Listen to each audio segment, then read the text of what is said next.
retrouve pour débuter une nouvelle semaine de vlog. On est donc lundi 1er mai, c'est un jour férié évidemment. Et qui dit jour férié dit avancer dans mes lectures et précisément dans ma lecture en cours.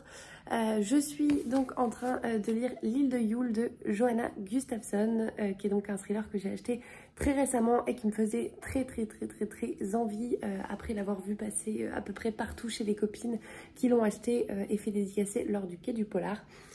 Donc je le lis en lecture commune avec Lily du compte Littérature et Alizé du compte Un livre à Bordeaux. Je ne vous les présente plus. Je vous lis donc la 4e de couve. Le cœur battant, Emma Lindahl cogne à la porte du manoir dressé sur une petite île au large de Stockholm. Experte en art, elle doit procéder à l'inventaire des biens de la famille. Gusman, 4e plus grande fortune de Suède. L'île et son manoir ont une réputation sulfureuse depuis que 9 ans plus tôt, une adolescente a été découverte pendue à un arbre du domaine, tuée dans des conditions affreuses. Son assassin n'a jamais été retrouvé. Emma se rend vite compte que son travail va lui prendre des mois, seule dans ces immenses pièces où elle ne croise jamais personne, car les Gusman ont expressément refusé de la voir et lui imposent des horaires stricts. Bien qu'elle ne soit pas impressionnable, l'ambiance ici lui glace le sang. C'est alors qu'une nouvelle jeune fille est découverte, morte, dans la mer gelée, et tout laisse à penser qu'elle a été victime du même tueur. Et franchement, pour l'instant, j'adore cette enquête. J'ai lu plus de 150 pages aujourd'hui. Je suis donc page 237. Le livre en fait 331, je crois. Donc il me reste quasiment 90 pages. Et franchement, pour l'instant, c'est une réussite. On a tout ce que j'aime dans cette lecture. On a l'ambiance, l'ambiance vraiment glaciale du nord de la Suède. Nous avons, enfin du nord, je sais même pas si c'est dans le nord finalement. En tout cas, l'ambiance glaciale de la Suède.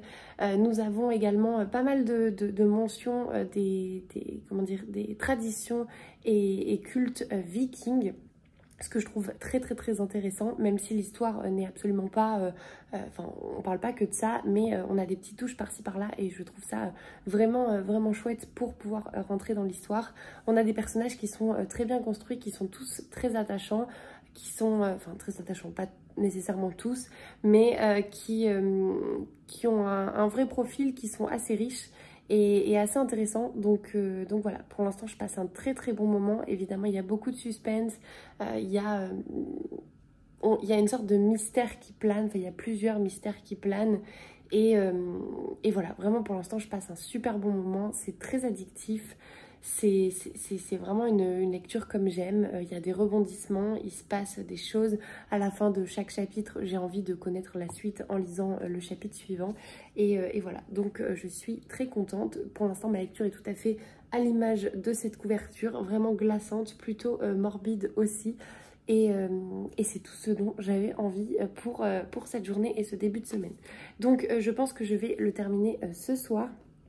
Et ce que je trouve également très sympa dans cette lecture, c'est que Johanna Gustafsson, je sais pas très bien comment ça se prononce, est française, même si on ne dirait pas avec son nom de famille. Elle est française, elle a vécu notamment à Marseille et donc il y a pas mal de références à cette ville et au sud de la France. Et elle vit actuellement en Suède et il faut savoir que le manoir dont il est question ici est un manoir qui est à 5 minutes en bateau de chez elle. Et voilà, et donc je trouve cette anecdote d'autant plus motivante pour découvrir cette histoire. On a vraiment l'impression que c'est ancré dans la réalité. Et voilà, donc je vous en reparlerai cette semaine. Demain, je ne travaille pas, donc je pense que je l'aurai fini d'ici là. Et je pourrai vous en faire un update de lecture avec mon avis complet. Et puis c'est tout. J'ai déjà dit voilà 10 fois en 4 minutes. Bref, tout va bien. Donc de mon côté, je vais repartir à ma lecture. Je vais aller faire à manger aussi, puisqu'il est 20 h passé, même s'il fait encore jour. Et je vous dis à demain.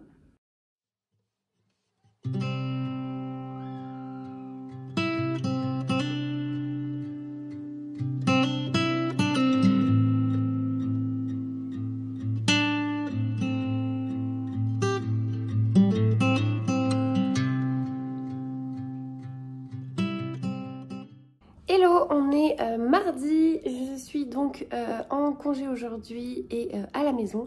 J'ai quelques sorties de prévues. Je vous prends avant de partir, il est 11h50 à peu près. Pour vous parler donc de ma lecture terminée, vous vous en doutez, j'ai terminé hier soir l'île de Yule et comment vous dire qu'à minuit 40, j'étais en tachycardie dans mon lit avant d'aller me coucher. Tellement cette fin est haletante, tellement les 70 dernières pages sont franchement ouf, sont incroyables. Il y a énormément de choses qui se passent, de rebondissements. Je suis arrivée sur une page où j'ai lu quelque chose et j'étais là en mode waouh, ok, je m'attendais pas du tout à ça. Dans la foulée, j'envoie un message à Alizé qu'il avait terminé puisque Lily l'a pas encore fini. Et Alizé me dit ah bah ça y est, en fait t'es rentrée dans le vif du sujet mais t'es pas au bout de tes surprises. Et en fait au fur et à mesure que j'ai avancé cette lecture et que j'ai avancé dans les chapitres qui me rapprochaient de la fin, et ben finalement voilà, j'étais en effet waouh à chaque fois. Et franchement cette lecture du coup c'est un coup de cœur, je peux vous le dire. Il y a tout ce que j'aime, tous les ingrédients que j'aime pour un bon thriller. Effectivement du suspense, des rebondissements, des chapitres assez courts, des personnages attachants, une ambiance tellement bien décrite, tellement glaçante, mais en plus de ça, une vraie dimension humaine aux personnages auxquels on s'attache, ou pas d'ailleurs selon certains, mais clairement Johanna Gustafsson, elle nous manipule de bout en bout. Certains personnages qu'on déteste, finalement on se rend compte que, d'autres qu'on adore, finalement on se rend compte que, voilà, je ne vous en dis pas plus, mais toutes les certitudes sont bouleversées dans ce roman. On a vraiment tout ce que j'aime finalement. Et c'est d'autant plus réaliste, comme je vous le disais hier, je crois, que donc le manoir dont il est question dans l'île de Yule est finalement un manoir qui se trouve à 5 minutes en bateau de la Wabi de Johanna Gustafsson. Donc c'est plutôt, c'est très très très ancré dans la réalité, ça permet de mieux se projeter. Franchement, j'ai rien à dire sur ce roman, j'ai tout aimé de bout en bout, tous ces mystères, toutes ces... en fait, les chapitres sont écrits avec une alternance de personnages. Au fur et à mesure qu'on alterne dans les chapitres, on alterne aussi dans les personnages. Donc, au fur et à mesure de la lecture, on finit par se rendre compte de qui est qui. Et là aussi, voilà, c'est un effet waouh pour moi. C'est compliqué de vous en dire plus sans vous dévoiler un peu trop de cette intrigue et vous spoiler certains éléments. Mais j'ai adoré cette lecture. Et je pense que du coup, cet après-midi, je vais... essayer d'aller faire un tour en librairie ou en fin de journée, ou je sais pas quand est-ce que je vais pouvoir y aller, pouvoir donc aller me procurer d'autres romans de l'autrice. Parce que j'ai adoré sa plume, j'ai adoré cette histoire, j'ai adoré le fait d'être manipulée, vous le savez je pense.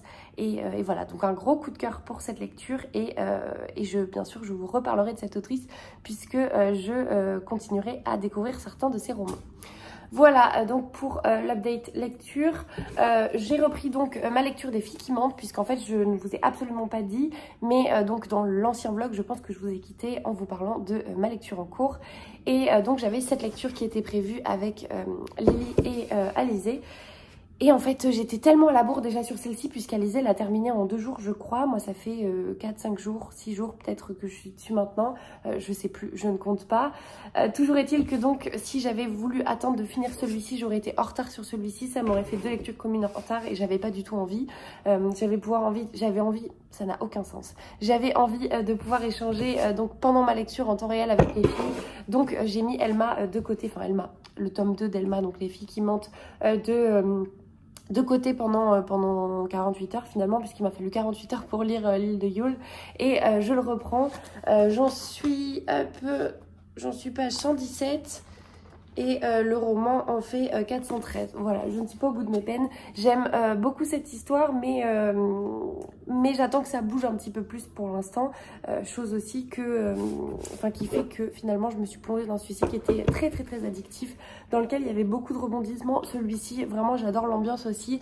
J'adore retrouver le personnage d'Elma, retrouver l'atmosphère de l'Islande et tout ce qu'on avait vu dans Elma. Mais c'est vrai que voilà, pour l'instant j'attends un petit rebondissement, j'attends qu'on mette un peu plus de rythme dans cette enquête. Voilà, de mon côté donc c'est tout pour moi aujourd'hui je pense. Je vais donc partir en vadrouille. Je vous reprendrai si j'ai des colis à vous montrer, je ne sais pas, je crois que j'attends rien de particulier. Donc à voir en fonction. Et sinon, donc demain mercredi, je serai à Paris avec, mercredi et jeudi. Mercredi soir, je vois notamment quelques copines que vous connaissez par ici. Je vous montrerai tout ça en images. Donc je vous reprends soit jeudi soir, soit vendredi. Je ne sais pas. Je fais au mieux comme d'habitude. Je pense que vous aussi, vous avez l'habitude si vous regardez ces vlogs. Et voilà.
On est toujours mardi, je suis perdue dans les jours, entre les jours de congé, les jours fériés, etc. C'est la cata.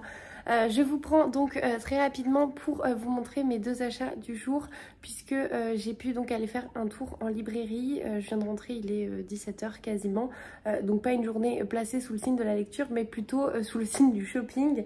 Je suis passée donc en librairie et chez Palais d'été. Chez Palais d'été, j'ai craqué pour une nouvelle infusion. Alors je pense qu'on l'a beaucoup vu passer sur les réseaux parce que pas mal de copines l'ont reçue. Moi du coup c'était pas le cas et celle-ci me tentait trop, enfin cette collection déjà me tentait trop. Donc je suis allée en magasin pour les sentir, pour goûter aussi quelques-unes des infusions qui étaient dispo.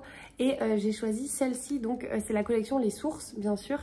Et il s'agit d'infusions sensorielles. Celle-ci c'est donc sur le thème de l'évasion et elle s'appelle Le bruit des vagues. On a donc des baies de Chisandra, je ne sais pas ce que c'est, menthe poivrée et bergamote. Et clairement en fait quand on l'ouvre on ne sent qu'une chose, c'est la menthe poivrée et la bergamote. Et c'est des saveurs que j'aime beaucoup. Donc très contente, ça va être assez frais pour cet été à boire autant chaud que froid. Et voilà, donc l'achat du jour, j'avais 10% de réduction en plus chez Palais d'été suite à mon dernier achat. Donc c'était l'occasion de me faire plaisir tout simplement. Et d'avoir une nouvelle infusion donc à ajouter à mon meuble à thé. Parce qu'on ne parle même plus d'étagère mais de meubles bientôt. Et donc je suis passée en librairie et forcément vous vous en doutez, ce matin je vous parlais donc de Johanna Gustafsson et de mon coup de cœur pour l'île de Yule. Donc forcément suite à cette lecture je n'ai qu'une envie, c'est de découvrir d'autres romans de l'autrice. Et donc j'ai craqué pour le seul finalement qui était dispo en librairie, donc La Folie. Qui est donc un one shot si je ne vous dis pas de bêtises. Et qui me faisait très envie. J'aurais bien aimé acheter également Bloc 46 qui est je crois le premier tome de sa trilogie, mais il n'était pas dispo, donc je pense que je repasserai en librairie et d'ici là ils l'auront reçu. J'avais pas envie de faire une commande parce que je suis pas du tout pressée pour le lire, mais voici donc mon achat. Je vous lis du coup la 4e de couve.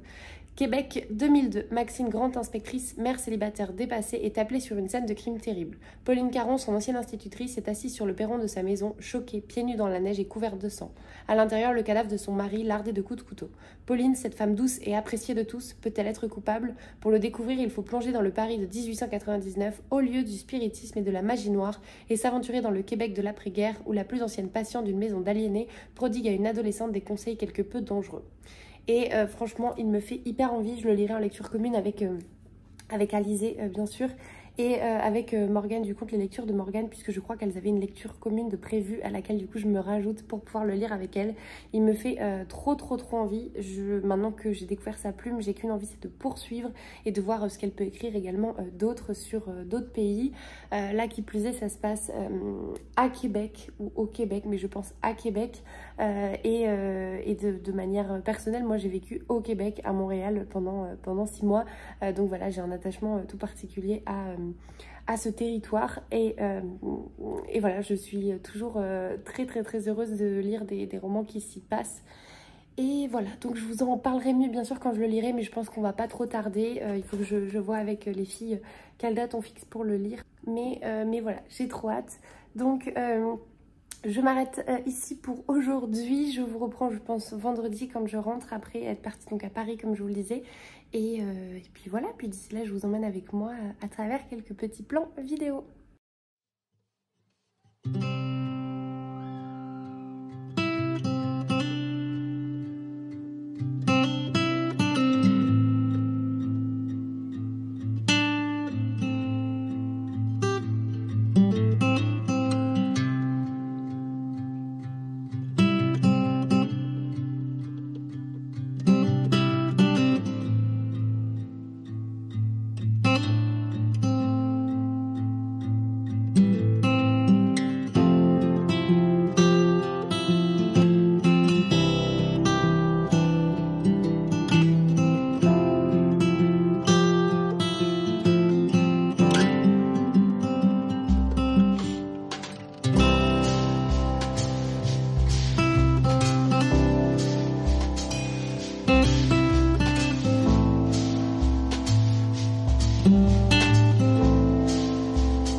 Vendredi soir et une fois n'est pas coutume, je vous prends pour clôturer cette semaine de vlog pour la simple et bonne raison que je ne serai pas chez moi samedi et dimanche et je pense que prendre le risque de ne pas clôturer ce vlog dimanche, de repousser le montage, etc. serait un risque beaucoup trop élevé, donc je préfère vous prendre maintenant pour clôturer donc cette semaine. Plusieurs choses aujourd'hui, donc on est vendredi, je suis en congé, ça y est, en congé pour toute la semaine puisque aujourd'hui nous nous sommes paxés comme certains ont pu le voir sur Instagram notamment, et donc voilà, on a passé la journée un peu en vadrouille pour fêter ça et puis pour gérer pas mal d'autres choses aussi, puisque donc voilà, on a des projets qui vont se concrétiser ce mois-ci et dans les mois à venir. Et voilà, mais je vous en parlerai mieux de toute façon en temps voulu puisque vous le verrez par la force des choses dans ces vidéos. Donc je vous prends aujourd'hui pour enfin vous parler de ma lecture terminée. Donc dans le train hier retour pour rentrer à Bordeaux, j'ai terminé Les filles qui mentent de Eva Björg et Gise-Dottir et franchement j'ai adoré cette lecture. Ce n'est pas un coup de cœur pour la simple et bonne raison que je pense j'y ai passé trop de temps, que je ne l'ai pas lu d'une traite parce que j'avais tout simplement pas le temps de le faire et pas la capacité. Il y a eu pas mal de choses ces derniers temps. Mais une très très bonne lecture, j'avais absolument pas vu venir le dénouement. Je ne vais pas vous en reparler en détail, mais je crois que je vous avais parlé quand même de la 4e de couve pour vous remettre un petit peu dans le contexte très rapidement. Donc c'est la suite d'Elma, on retrouve le personnage principal d'Elma que l'on a découvert donc dans le tome précédent éponyme, et cette fois-ci donc Elma va être amenée à travailler sur une enquête puisque une femme a été, le corps d'une femme a été retrouvé mort dans un champ de lave. Elle est morte donc visiblement il y a assez longtemps, il y a au moins 1 an. Et il se trouve que cette femme correspond, le corps de cette femme correspond au signalement d'une femme qui avait disparu donc plus d'1 an auparavant, qui donc était une mère. Mais une mère dans une situation assez compliquée puisque sa fille finalement était donc à moitié dans une famille d'accueil et à moitié avec sa mère. Voilà, pour vous refaire un petit peu le topo. Et donc elle va enquêter par la force des choses là-dessus, et on va se retrouver plongé dans des secrets de famille, dans un passé qui n'a pas envie d'être révélé. Et il y a plusieurs affaires dans l'affaire. On suit donc toujours comme dans Elma, on a des chapitres à 2 voix mais sans temporalité. Donc finalement, on ne sait pas exactement à quel moment se passe l'autre point de vue que celui qu'on suit sur l'enquête. On ne sait pas non plus de qui il s'agit, on n'a pas les prénoms. Et à la fin, voilà, il y a comment dire, un phénomène où on a l'impression d'être dans un puzzle où tout s'imbrique et c'est très satisfaisant. Et c'est exactement ce qui s'est produit avec ce tome 2 pour moi. Pas de coup de cœur parce que, comme je vous disais, donc je ne l'ai pas lu d'une traite et donc j'ai eu, je pense, l'impression à un moment de stagner un peu dans l'enquête en me disant bon bah voilà, j'aimerais bien que ça décolle, mais cet effet c'est clairement apaisé dans les 100 dernières pages, je dirais 100-150 dernières pages, puisque là le rythme s'accélère, on comprend qu'il y a pas mal de choses suspectes et forcément voilà, on approche du dénouement, donc c'est vraiment le côté page turner que j'adore. Et franchement, j'aime toujours autant cette autrice. Je suis très contente d'avoir donc Les Garçons qui brûlent, son 3e roman et le dernier en date, déjà dans ma palle parce que j'adore la plume de cette autrice. Je trouve que pour un roman nordique et plus précisément un roman islandais, le seul comment dire, comparatif que j'ai, c'est Ragnar Jonasson, que j'aime beaucoup, mais qui est, je trouve, beaucoup plus lent dans sa plume. L'atmosphère en elle-même est beaucoup moins haletante, si je puis dire. Et là, vraiment, on n'est pas là-dessus, en fait. On a ce côté assez lent de l'Islande, assez pesant, comment dire, assez englué dans la neige, etc. Mais on n'est pas tout à fait sur la même ambiance. Je trouve que voilà, les choses vont quand même plus vite. Donc très contente de cette lecture. J'ai d'ores et déjà hâte de lire la suite. Je pense que je la lirai toujours en lecture commune avec Alizé, puisque ça y est, c'est mon binôme de LC, comme je pense que vous l'avez remarqué. Et voilà, donc très chouette lecture. Maintenant je vais passer à autre chose. Je ne sais pas encore quel livre je vais emmener avec moi en week-end et en vacances, mais vous le saurez très vite puisque ce sera très certainement dans la prochaine vidéo. Et je vous prends donc pour un unboxing puisque j'ai reçu un colis que j'ai déjà ouvert parce que je ne savais pas du tout ce que c'était. C'est donc un colis qui me vient des éditions Charleston et je suis trop contente, mais à la fois trop frustrée aussi puisque j'ai reçu le dernier tome de La Villa aux Étoffes qui s'appelle donc Les Adieux à la Villa aux Étoffes, donc toujours de Anne Jacobs. Et ce dernier tome me rappelle que je n'ai toujours pas lu le 2e tome et que donc il faudrait que je m'y mette puisqu'en fait j'ai toute cette saga entière dans ma palle. Donc ce sont de gros bébés, mais je n'ai lu que le premier et commencé le 2e, mais je ne l'ai jamais repris, tout simplement parce que j'avais pas le temps et que j'avais pas envie de me lancer dans une brique à ce moment-là.